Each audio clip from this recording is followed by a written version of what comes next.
अगर ये video viral हो गया तो बहुत लोगों की नींद उड़ जाएगी। एक मुख्यमंत्री, एक कैदी संत और एक ऐसा बयान जिसे आपने जानबूझकर नहीं सुना। योगी आदित्यनाथ, संत रामपाल। आज जो आप सुनने वाले हैं वो न्यूज चैनलों ने नहीं दिखाया, क्योंकि अगर दिखा दिया होता तो कहानी पलट जाती। जरा सोचिए, जब पूरा देश एक ही आदमी को अपराधी कह रहा हो और उसी समय एक बड़ा नेता कहे बिना सुने सजा देना न्याय नहीं होता, तो सवाल उठता है, फिर चुप्पी क्यों? और सबसे खतरनाक सवाल, किसके इशारे पर? रुकिए, क्योंकि अब जो आएगा वो आपको बेचैन कर देगा। साल 2014, बरवाला, हरियाणा।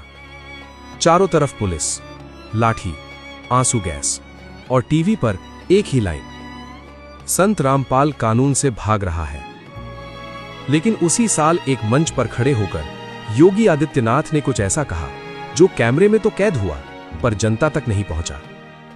उनका सवाल था, अगर जांच पूरी नहीं हुई तो फैसला कैसे सुना दिया गया? अब ध्यान दीजिए, अगर यह बयान झूठा था तो इसे काटा क्यों गया? अगर यह सच था तो इसे दबाया क्यों गया?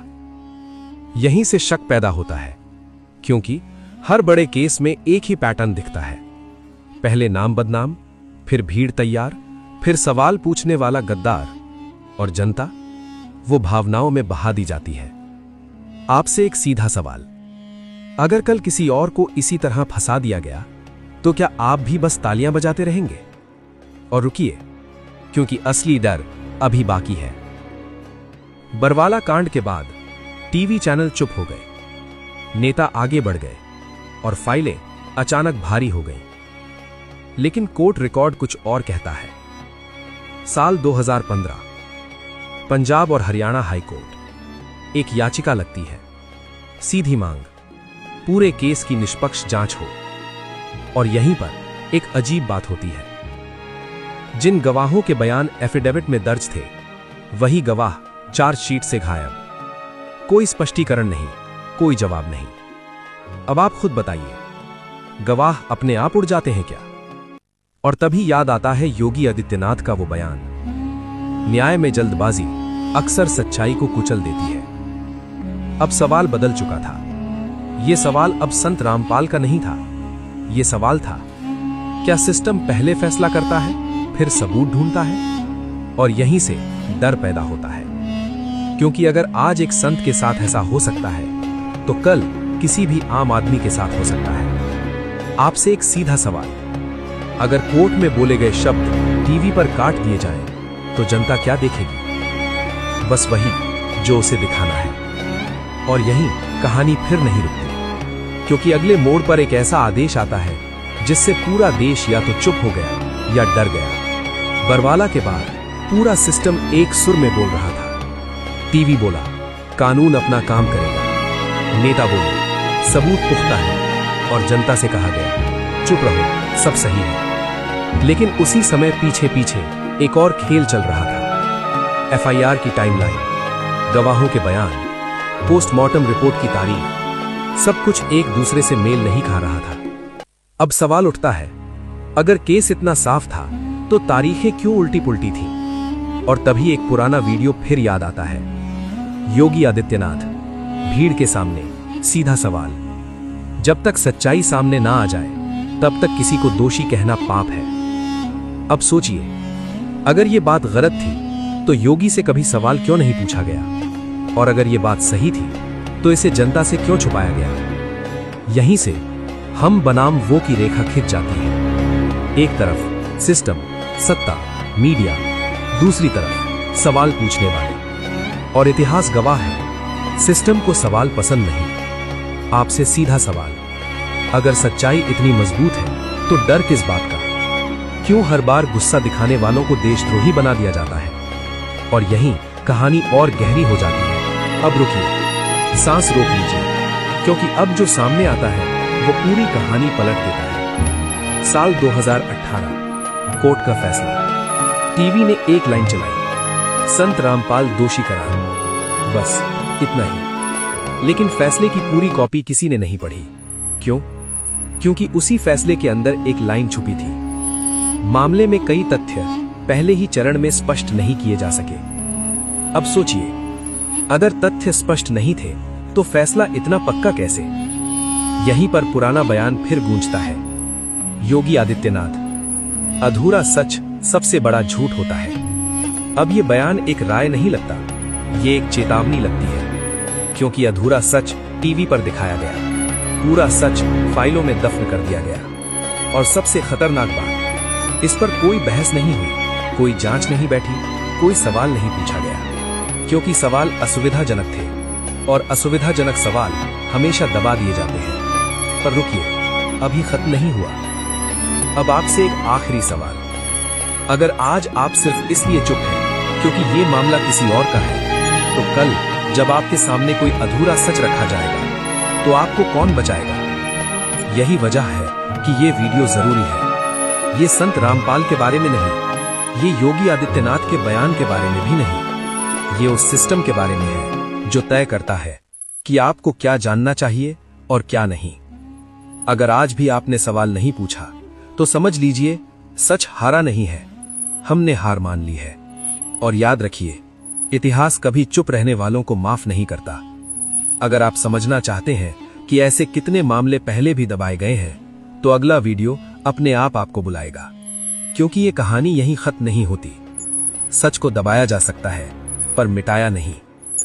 अगर आपको लगता है कि ऐसे सवाल हर किसी को पूछने चाहिए, तो इस चैनल से जुड़े रहना जरूरी है।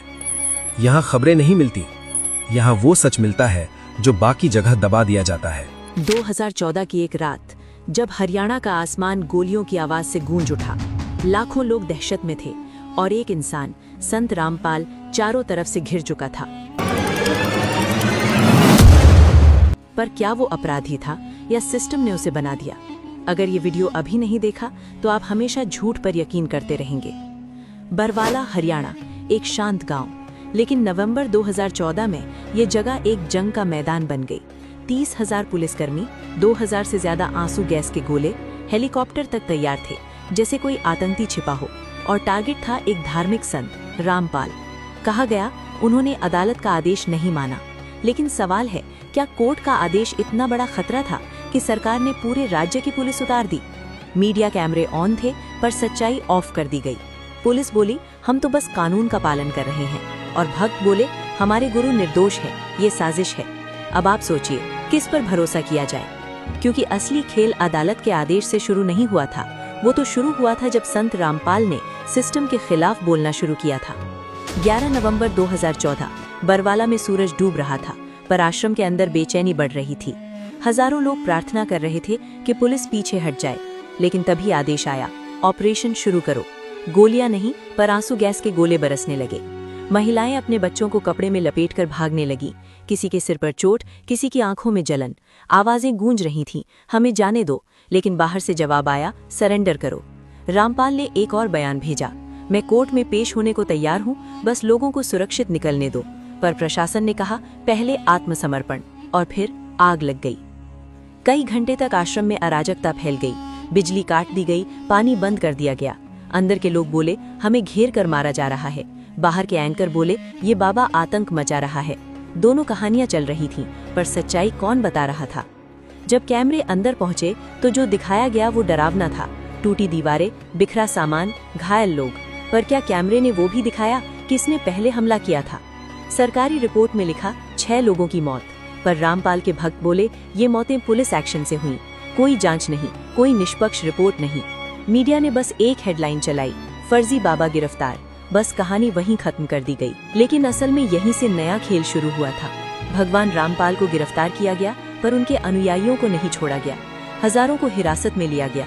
कई महिलाओं के साथ दुर्व्यवहार की खबरें आईं, पर किसी ने रिपोर्ट नहीं किया। क्या कानून का नाम लेकर इंसानियत को कुचल देना न्याय है?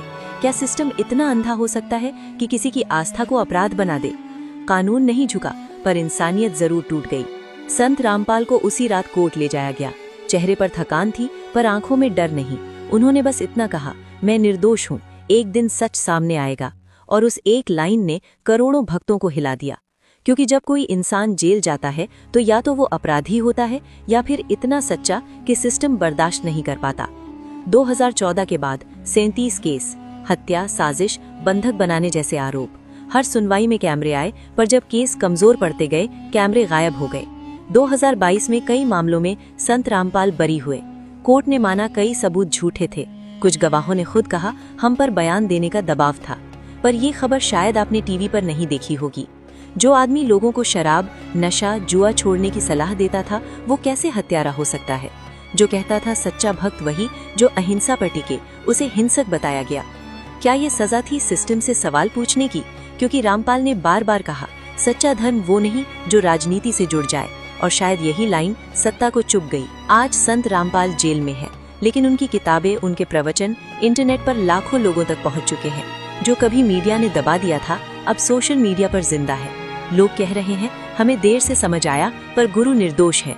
उनके अनुयायी दिन रात प्रचार करते हैं, सिर्फ एक वाक्य लेकर, सच को दबाया जा सकता है, मिटाया नहीं।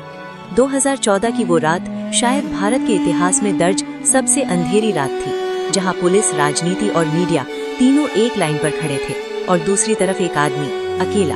उसने हिंसा नहीं की, लेकिन उसे हिंसक बताया गया। उसने धर्म नहीं बेचा, इसलिए उसे धोखेबाज कहा गया। वो बस चाहता था कि लोग किताब से नहीं, सत्य से जुड़े। और यही कारण है कि आज लाखों लोग कहते हैं रामपाल ने हमें धर्म नहीं, सोच दी। सवाल अब भी अधूरा है, क्या 2014 की वो रात न्याय थी या षड्यंत्र? क्या हम सब उस झूठ का हिस्सा बन गए जिसे सच्चाई कहकर दिखाया गया? अगर आज भी हम चुप हैं, तो कल किसी और संत, किसी और इंसान की आवाज यूं ही दबा दी जाएगी।